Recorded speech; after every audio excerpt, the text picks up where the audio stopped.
Let's say you added a casita in the backyard for your in-laws, or you took the garage, framed it, ran the plumbing, and turned it into a rental. You pulled the permits, the inspector came out, the county signed off, everything about that project was done right. But your insurance policy still has no idea it happened.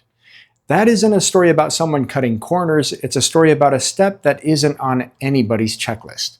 The building department doesn't tell you to call your agent, your contractor doesn't tell you to call your agent. So the work gets finished, the final inspection passes, and the one party you'd expect to help pay to rebuild that structure never hears about it. Here's what that costs, and here's why the answer is different depending on which of those two projects you built. If you don't know who I am, my name is Jim Eddington, and my agency helps individuals and businesses with their insurance every single day. Adding living space to a home has gotten a lot more common, and the insurance side of it tends to come up after the work is finished rather than before. And it usually takes one of two forms. You build something separate out back, a casita or a backyard cottage, or you take the space inside the house, most often the garage, and turn it into an apartment. Those feel like the same idea, but your policy treats them as two different things. The dividing line your homeowner's policy cares about is whether the new living space is attached to your house or detached from it. That single fact sends the two projects down completely different paths in the policy. The detached casita generally lands in one part of your coverage. The converted garage lands in another. Different limits, different math, different conversation with your agent. Let's start with the detached casita, the backyard unit built for family. A homeowner's policy generally splits your property coverage into pieces. Coverage A is the dwelling, the house itself. Coverage B is other structures, and that's where detached buildings on your lot live. Your fence, a shed, a detached garage, a backyard casita. Here's the part that catches people. On a lot of homeowners' policies, your other structures limit isn't a number somebody chose for your property. It's a percentage of your dwelling limit. 10% is a common default, though it varies by carrier and by form. So if your dwelling limit is $600,000, a 10% other structures limit gives you $60,000 for everything detached on that lot, combined. Now, ask what it costs to build a casita, a real one, with a real foundation, framing, a roof, plumbing, electrical, HVAC, a kitchenette, a bathroom. That number can easily be well past $60,000, and the default limit was never set with a second dwelling in mind. It was set for a shed and a fence. And that limit is shared. The casita doesn't get its own bucket. Whatever else you have out there is drawing from the same $60,000. That gap doesn't announce itself.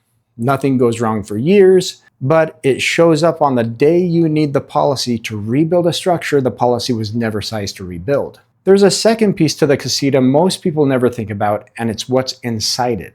A homeowner's policy also covers personal property, your belongings. That coverage generally follows you and your household, and it's written around the idea that your things are in your house.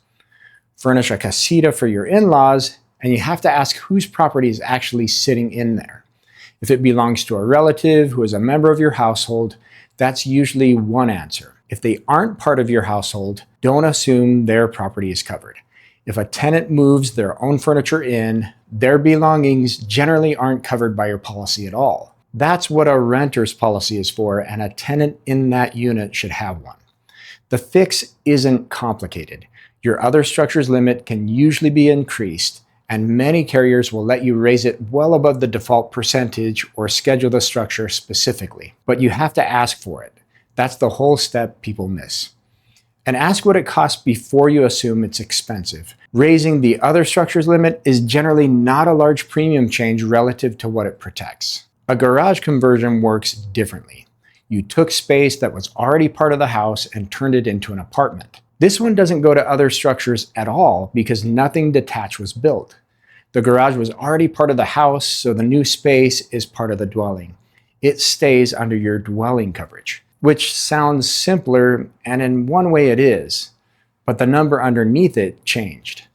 Your dwelling limit is built on what it would cost to rebuild your home as it currently sits. Carriers and agents estimate that using the characteristics of the house, and one of the biggest inputs is square footage. A garage and a finished living space aren't the same thing to rebuild, not remotely. The garage is a slab, framing, a door, and some drywall if you're lucky. The conversion added insulation, finished walls and flooring, electrical, likely plumbing, heating and cooling, sometimes a full bathroom. The footprint may be exactly the same. The cost to rebuild that square footage is completely different.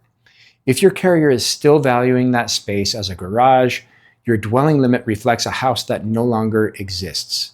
And a dwelling limit that's short doesn't just short you on that room. On a total loss, the whole rebuild is measured against a limit that was calculated on the wrong house. Some policies carry extended or replacement cost provisions that give you a cushion above the stated limit. Those can help, and they're also usually a percentage cushion, which means they're calculated off the same understated number, and they were designed to absorb a construction cost spike, not a room that was never counted. The step here is the same as the Casita, just aimed at a different coverage. Tell your agent what the space is now, so the dwelling limit gets rebuilt around the actual house.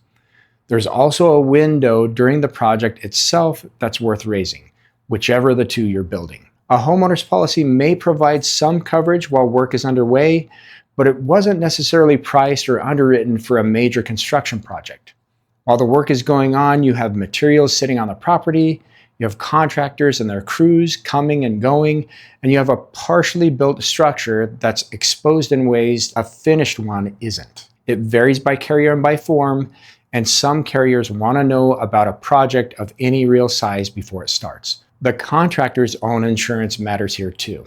Confirm they're licensed, ask for their certificate of insurance, and check that they carry general liability and workers' compensation if they have employees. If they're uninsured and somebody gets hurt or your property is damaged, you could be left facing the claim yourself. That's a conversation to have while you're still choosing a contractor. Coverage limits on a Casita or an apartment added to your house are only half the question. The other half is who is living in it. Family staying in the Casita is one situation.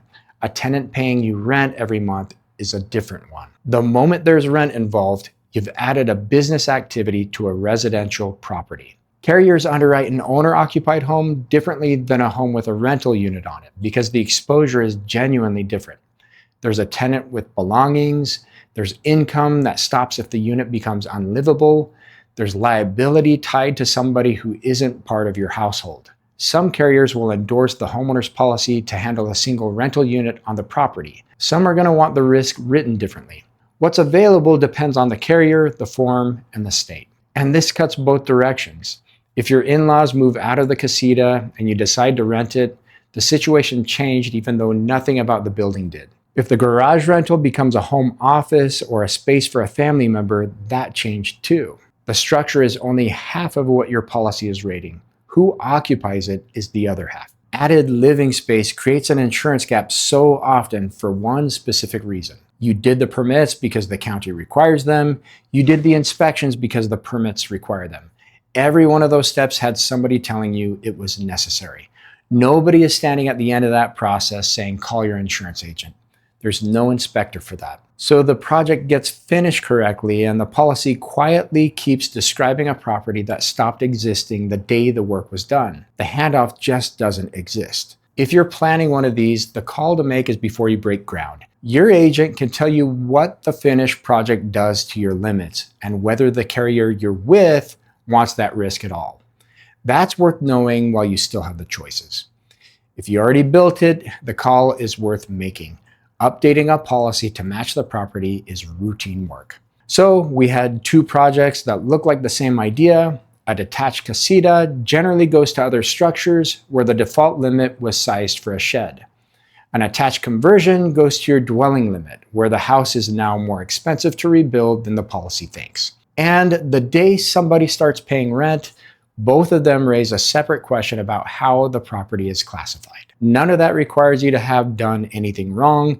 It just requires somebody to tell the carrier. Subscribe if you haven't. We publish most business days, and what we cover is for individuals, families, and business owners who want to understand their insurance before they need it, not after. We're an independent agency based here in Nevada, and we help homeowners in Arizona, Utah, and California too. If you're planning an addition or you've already finished one, get a quote or reach out through the link below and we'll look at what your policy actually says about it. Thanks for watching.